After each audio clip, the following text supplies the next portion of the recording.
Hello बच्चों, मैं अनुराग आनंद दोबारा से आपका वेलकम करता हूं अपने यूट्यूब चैनल ट्रिनिटी क्लासेस में।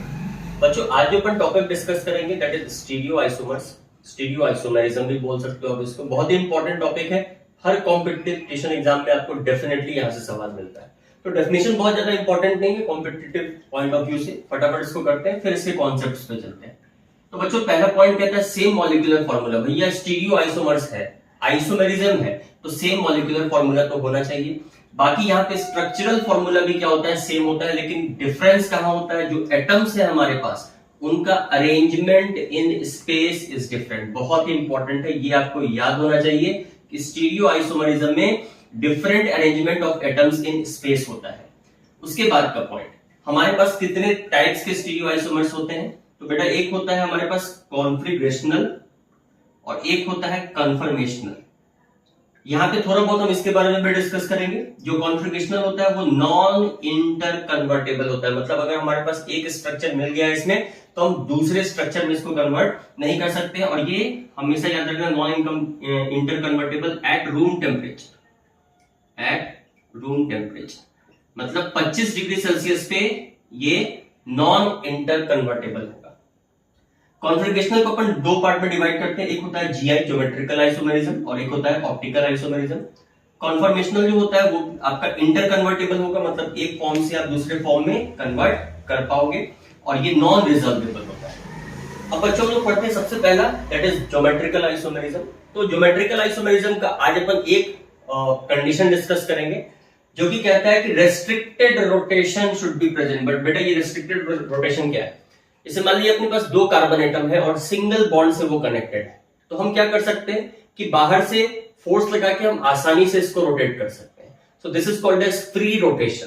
लेकिन बेटा अगर यहीं पे हमारे पास डबल बॉन्ड से दो कार्बन एटम अगर अटैच हो गए, तो देखिए अगर आप इसको रोटेट करना चाहोगे तो या तो ये रोटेट नहीं होगा ड्यू टू डबल बॉन्ड, या फिर आप अगर इसको जबरदस्ती करोगे रोटेट करने का तो यहाँ पे एक बॉन्ड का ब्रेकेज हो जाएगा, टूट जाएगा एक बॉन्ड। तो वही कहता है कि restricted rotation should be present. तो अगर हम इस कंपाउंड में देखें तो देखिए यहां पे इस कार्बन और इस कार्बन को आप एनालाइज कीजिए, सिंगल बॉन्डेड है दोनों, तो यहां पे फ्री रोटेशन का केस है ये। This is an example of free rotation. और बेटा कभी भी फ्री रोटेशन में ज्योमेट्रिकल आइसोमेरिज्म शो नहीं करता है।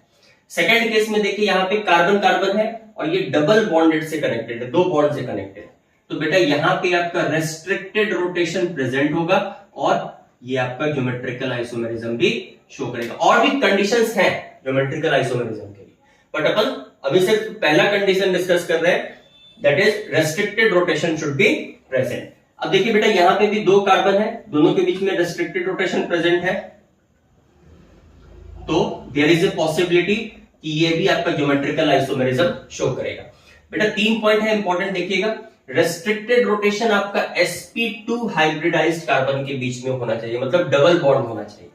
अब सवाल एक इंपॉर्टेंट ये आता है कि ट्रिपल बॉन्ड में भी तो रेस्ट्रिक्टेड रोटेशन हो सकता है, लेकिन वहां पे वो ज्योमेट्रिकल आइसोमेरिज्म शो नहीं करेगा। क्यों नहीं करेगा? तो इसका आंसर ये है बेटा कि अगर हमारे पास ट्रिपल बॉन्डेड कार्बन एटम दो है तो उसके साथ अगर हम वैलेंसी पूरी करेंगे तो वो लीनियर स्ट्रक्चर शो करता है, और लीनियर स्ट्रक्चर में कभी भी ज्योमेट्रिकल आइसोमेरिज्म एग्जिबिट नहीं करेगा। तो इसीलिए नो ज्योमेट्रिकल आइसोमेरिज्म में sp हाइब्रिडाइज्ड, या फिर आप बोल सकते हो कि कार्बन कार्बन के बीच में अगर ट्रिपल बॉन्ड प्रेजेंट है तो वो कभी भी ज्योमेट्रिकल आइसोमेरिज्म शो नहीं करेगा। फ्री रोटेशन का केस हमेशा सिंगल बॉन्ड या फिर sp3 हाइब्रिडाइज्ड कार्बन के केस में बनता है। तो ये छोटा सा कॉन्सेप्ट था हमारे ज्योमेट्रिकल आइसोमेरिज्म के बारे में। फर्स्ट पॉइंट हमने डिस्कस किया, that is restricted rotation must be present. Next class में हम इसका और भी इंपॉर्टेंट कंडीशंस डिस्कस करेंगे।